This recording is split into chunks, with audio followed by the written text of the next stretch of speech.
नमस्कार साथियों। GK with Bhanu sir channel में आप लोगों का हार्दिक स्वागत है। आज हम आप लोगों को बताएंगे एक महान वैज्ञानिक लुई पास्चर के बारे में। वैसे तो सब लोग जानते होंगे थोड़ा बहुत, मगर इनके संघर्ष की कहानी, वास्तविक कहानी हम आप लोगों को बताएंगे। क्या इनके संघर्ष की कहानी और इतने महान वैज्ञानिक कैसे बने। एक व्यक्ति रहता था फ्रांस का।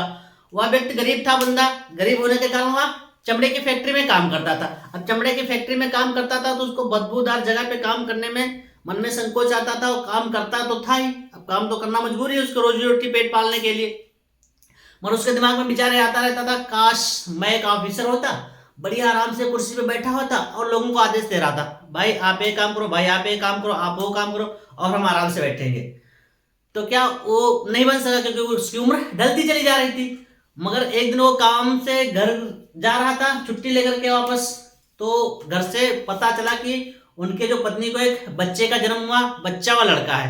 तो उन्होंने सोचा चलो कोई बात नहीं, अच्छा हम नहीं पढ़ लिख पा रहे हैं तो अपने बच्चे को पढ़ाएंगे। जैसे कि गांव में होता है, क्या कहते हैं भाई, कहते हैं कि चलो अच्छा हम तो अंगूठा टेक है, नहीं पढ़ लिख पाए तो अपने बच्चे को पढ़ा लिखा के आईएएस बनाएंगे, पीसीएस बनाएंगे, दरोगा बनाएंगे, एसपी बनाएंगे। ये तो सब लोग कहते हो। तो उस व्यक्ति के मन में भी विचार आया, चलो कोई दिक्कत नहीं, हम नहीं पढ़ पाए तो कोई बात नहीं, मगर हम अपने बच्चे को जरूर पढ़ाएंगे। तो उन्होंने ठान लिया कि बच्चे को पढ़ाएंगे। मगर उनका बच्चा जिस दिन जन्म हुआ था, उसके बाद से जब बड़ा हुआ तो बड़ा होने के बाद उसको स्कूल भेजने लगे। मगर स्कूल जब भेजने लगे तो बच्चा लुई पास्चर जो था, स्कूल उसको भेजने लगे तो पढ़ने में बहुत ही धिम्मड़ था, मतलब बहुत धिम्मड़ था। तो उसको भोंदू भोंदू करके बुलाते हैं, जैसे अपने वाले कहते हैं दो भोंदू भोंदू, बैक बेंचर, बहुत सारे शब्दों का प्रयोग करते हैं, ठीक है। तो उस बच्चे के लिए भी वही शब्द प्रयोग करने लगे। मगर क्या हुआ कि इसी बीच में उनके गांव में 8 व्यक्तियों को एक भेड़िए ने आकर के काट लिया। और उन 8 व्यक्तियों को जो है एक अजीब सी बीमारी हो गई, और उस बीमारी के कारण उनका रिएक्ट बिल्कुल भेड़ियों की तरह हो गया, पानी से डर लगने लगा। जैसा भेड़िया रिएक्ट करते थे वैसा वो लोग करने लगे।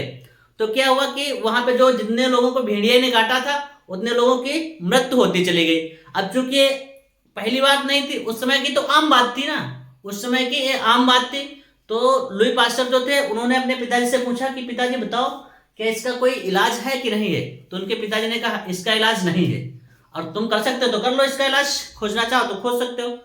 तो लुई पास्चर के दिमाग में बैठ गया कि हमारे पिताजी कहते इसका इलाज तो शायद हम खोज सकते हैं, हो सकता है प्रयास करते। तो उन्होंने कहा कि अब कैसे हो सकता है। तो उनके पिताजी ने कहा कि इसके लिए आपको मेहनत से पढ़ना लिखना पड़ेगा।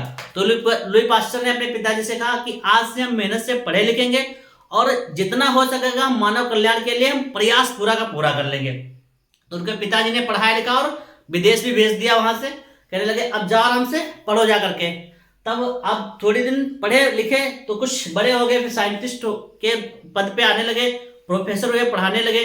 तो उन्होंने उस बीच में एक जो है काम किया कि देखा कि कुछ चीजें जो है बहुत जल्दी खराब हो जाती हैं, और उनको कुछ हल्का हीटिंग में ले जाओ तो बहुत जल्दी खराब नहीं होती।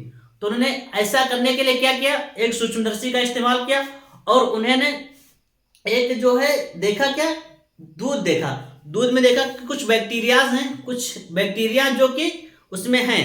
तो बैक्टीरिया के कारण दूध जल्दी खराब हो जा रहा। तो उन्होंने क्या किया, उस दूध को बॉयल कर लिया, उबाल लिया। उबालने के बाद फिर ठंडा किए। तो उसमें क्या उन्होंने देखा कि ठंडा करने के बाद उसमें जो है बैक्टीरिया नहीं रहते, और जो दूध बहुत देर तक स्वच्छ रहता है और सही रहता है, खराब नहीं रहता, प्योर होता है। तो उन्होंने देखा क्या कि जो चीज उबाल दो उसके बैक्टीरिया मर जाते हैं, तो उसमें जो है ज्यादा दिन तक वो चीज सुरक्षित रखी रहती है। तो जब एक प्रक्रिया होती है ना, आप नाम सुनोगे पाश्चुरीकरण। तो पाश्चुरीकरण क्या होता है, दूध को उबाल करके उसको ठंडा करने की प्रक्रिया को पाश्चुरीकरण कहते हैं। एक खोज जो है लुई पास्चर ने की थी। और एक शब्द जो आया था बैक्टीरिया। बैक्टीरिया आप आज भी पढ़ते होगे, बैक्टीरिया, ठीक। इसमें बहुत सारे वैज्ञानिकों ने बहुत बड़ी बड़ी खोज की। बैक्टीरिया शब्द भी सबसे पहले लुई पास्चर ने ही दिया था। बैक्टीरिया शब्द सबसे पहले लुई पास्चर ने ही दिया था। तो क्या क्या उन्होंने देखा कि जो है जो दूध रहता है उसमें बैक्टीरिया का जो मार दो तो बहुत देर तक जीवित नहीं रहते हैं, मर जाते हैं। तो फिर दूध हमारा बहुत समय तक सही रहता है, खराब नहीं होता है। अब उसी बीच में उसके एक दोस्त के पास से एक फोन आया, कहने लगा भाई साहब आप तो थोड़ा पढ़ लिख गए, वैज्ञानिक हो गए, आपके पास हो सकता है कुछ ना कुछ इलाज हो, देख लो करके कि हमारे यहाँ जितनी मुर्गियां पाली हुई सभी की सभी मरती जा रही, एक एक करके मरती जा रही। अब लुई पास्चर गए, कहने लगे हाँ देखते हैं कौन कौन सी मुर्गियां आपके वहां मर रही भाई। तो उन्होंने देखा कि बहुत सारी मुर्गियां मर रही। तो जब मर रही तो उन्होंने क्या किया, मुर्गियों को बुलाया, पकड़ा, कहा यार वास्तव में मर रही। तो कुछ उन्होंने फिर मरी मुर्गियों को बुलाया, मतलब मंगाया वहां से नई मरी मुर्गियों को, अपने मित्र से कहकर तुम भैया ले आओ मरी मरी हुई मुर्गियां, हमको देखते कुछ प्रयोग करते। तो मरी हुई मुर्गियों के लाए और उसमें से ब्लड निकाले, और ब्लड निकाल करके उनको एक पात्र में रख दिया, उसमें जो है हल्का सा सॉल्ट मिला दिया। तो क्या देखा कि वो जो बैक्टीरिया थे वो मर गए, क्योंकि बैक्टीरिया जिंदा थे, उसमें सॉल्ट मिलाने से बैक्टीरिया मृतक हो गए। तो उन मरे हुए बैक्टीरिया को किसी जिंदा मुर्गी के शरीर में इंजेक्ट कर दिया, उसको शरीर में जो इंजेक्शन के माध्यम से लगा दिया। अब जिस मुर्गी के अंदर वो लगाते गए वह मुर्गियां नहीं मरती थी, वह मुर्गियां स्वस्थ रहती थी, और जिसके अंदर वह नहीं लगाते थे तो वह मुर्गियां क्या रहती थी, मर जाती थी, और जिसके अंदर लगा देते थे वो मुर्गियां जिंदा रहती थी। तो उनको लगा कि ये जो वायरस हैं, अगर वो किसी के शरीर में सेम को सेम वैसे ही वायरस मरे हुए उसके शरीर में इंजेक्ट कर दिया जाए तो उसके अंदर जो लड़ने की क्षमता होती ना, वो मरे हुए वायरस को मार देंगे, और जब उसके शरीर में जिंदा वायरस भी जाएंगे तो क्षमता वही क्रिएट हो जाएगी और जिंदा वायरस को भी मार देंगे। तो उन्होंने क्या किया कि जो है जितनी मुर्गियां थी उनको तो फिर उन्होंने सही करना, स्वस्थ करना शुरू कर दिया। फिर उन्होंने दिमाग लगाया कि अगर जो ऐसा मुर्गियों के साथ में होता है तो फिर ऐसा कुत्तों के साथ में भी होता होगा, भेड़ियों के साथ में भी होता होगा।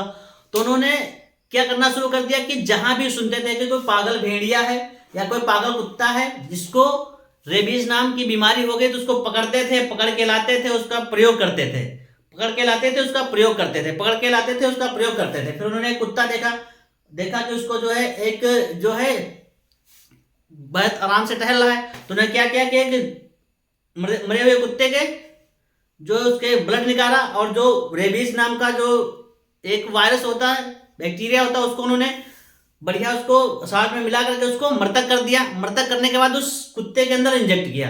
जब कुत्ते के अंदर इंजेक्ट किया फिर उसके बाद उन्होंने जिंदा बैक्टीरिया उसके अंदर इंजेक्ट किया, तो देखा कि कुत्ता सुस्त रूप से बिल्कुल सही था, वो नहीं मर रहा था। तो उनको लगा कि यदि किसी के अंदर मरा हुआ वायरस शरीर में इंजेक्ट कर दिया जाए, उसके बाद फिर जिंदा वायरस इंजेक्ट किया जाए तो अब व्यक्ति मरेगा नहीं, स्वस्थ, मतलब वह जानवर मरेगा नहीं, वह स्वस्थ हो जाएगा। तो उन्होंने ऐसा कर ही रहे थे, तब तक उनके घर में एक महिला आई, वह रोती हुई बिलखती हुई आई, कहने लगे कि देख लो भैया, जो हमारा बच्चा है इसको कुत्ते ने काट लिया है, अब इसके प्राण संकट में है, हम क्या करें। तो लुई पास्टर ने कहा भाई हम तो पहली बार प्रयोग करें और हमारे सामने बच्चा आ गया है, अब हम इसके ऊपर प्रयोग कैसे कर सकते हैं, मानव के ऊपर प्रयोग करना आज भी बहुत बड़ी समस्या है। तो उन्होंने कहा हम इसके ऊपर कैसे प्रयोग कर सकते हैं। तो उन्होंने सोचा कि अब प्रयोग करते हैं तो हम इस बच्चे की जान जा सकती है, हमारा सामाजिक बहिष्कार भी हो जाएगा और हम जेल में भी जा सकते हैं। मगर उन्होंने फिर सोचा कि अगर जो हम प्रयोग नहीं करते हैं तो बच्चा मर जाएगा निश्चित रूप से। जब बच्चे का मरना तय ही था तो उन्होंने क्या किया कि बहुत हल्के वायरस डाले, बैक्टीरिया डाले उन्होंने उस बालक के शरीर में। फिर उसको बढ़ाते गए तो 21 दिन में लगभग वो बालक ठीक हो गया।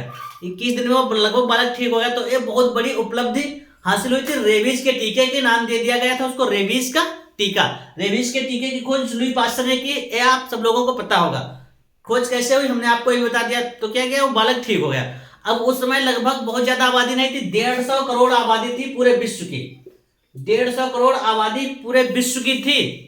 उसमें से 1 से 1.5 करोड़ व्यक्ति प्रत्येक वर्ष सिर्फ और सिर्फ रेबीज नाम की बीमारी से मरते थे। सिर्फ और सिर्फ रेबीज नाम की बीमारी से मरते थे। एक महान व्यक्ति ने जो इतने बड़े जीवन दे, इतने बड़े संख्या में लोगों को जीवन दान दिया है, उस व्यक्ति को नमन है।